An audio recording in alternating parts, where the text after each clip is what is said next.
The president's actions today spoke to a murder, an atrocity that was one of countless perpetrated against black Americans at that time, and all of which helped galvanize the civil rights movement of the 1960s.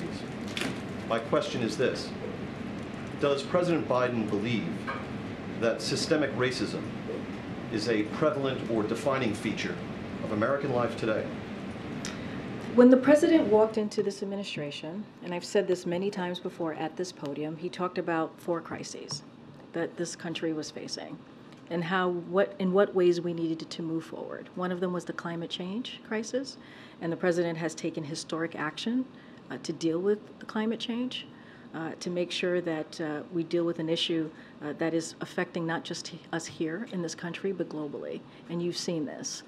He talked about COVID, right? How COVID was taking the lives of thousands of Americans a day. And he put forth a comprehensive plan to move forward on how to make sure that Americans got shots in arms and that we were able to move forward in a way that we dealt with COVID, that dealt with the pandemic. And now look at us today, we're in a totally different place. He talked about the economy and how the economy was upside down. Businesses were shut down, schools were shut down.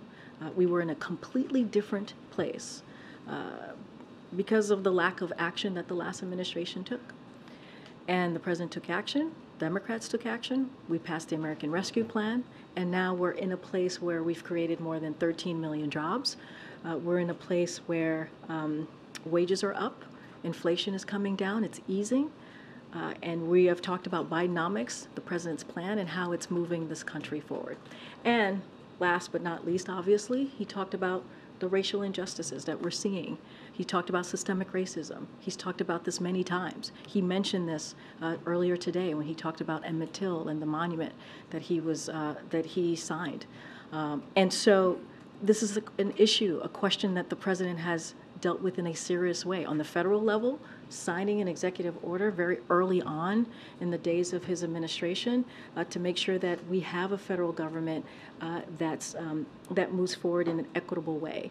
And as I'm talking about all these different crises, everything at the center of the policies that the president has put forward has equity at the center of it, so that we do not leave anybody behind. So I understand correctly, is what you just said synonymous with saying that the president believes we are still a racist country?